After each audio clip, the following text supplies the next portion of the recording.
Président de la République, jamais plus un enfant n'aurait de pensée triste.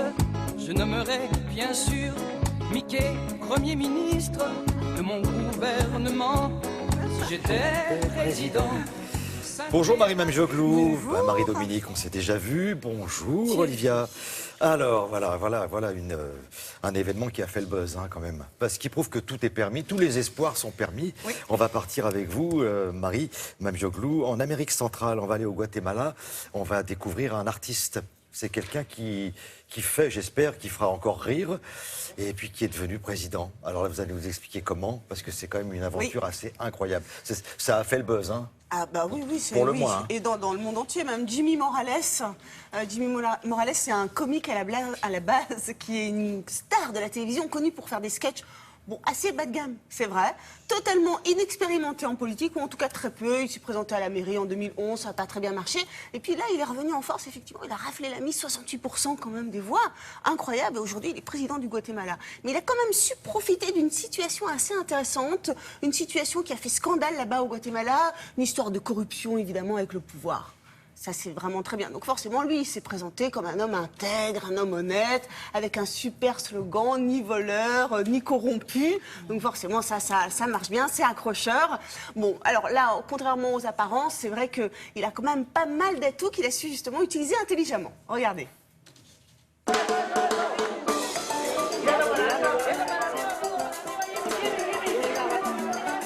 Jimmy Morales était candidat dès le départ, on le savait depuis longtemps, mais ce sont les circonstances politiques au Guatemala qui lui ont permis de gagner l'élection. C'est pas la première fois en Amérique latine qu'il y a des candidats un peu surprises qui sortent de la boîte comme ça sans que personne n'ait pu le prévoir. Alors c'est effectivement un monsieur qui est issu d'une famille extrêmement modeste, qui a fait des études grâce à l'église baptiste dans une université évangéliste, donc il a eu une formation universitaire, il est économiste, il a passé un diplôme de stratégie, il a également passé un diplôme de théologie.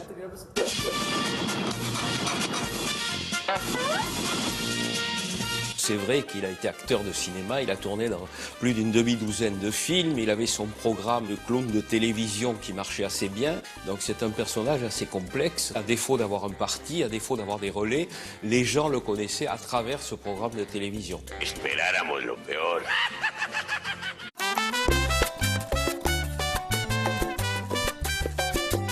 Jimmy Morales a gagné sur un slogan très simple, ni corrompu ni voleur.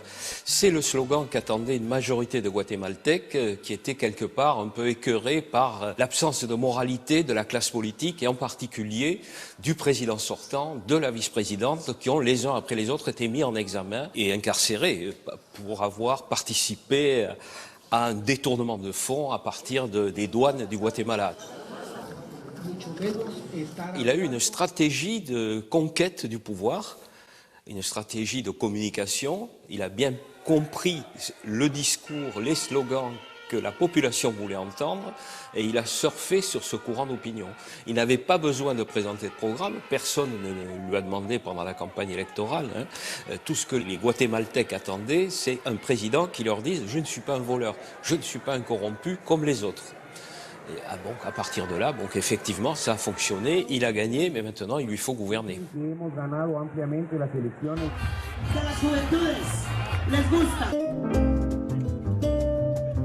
Pas de politique sociale, pas de modèle de développement, violence, racisme, etc. Donc les problèmes sont immenses. Même s'il voulait essayer vraiment de faire quelque chose, d'aller au-delà des discours sur l'honnêteté, la lutte contre la corruption, ça ne suffit pas pour sortir le Guatemala de la situation dans laquelle il se trouve.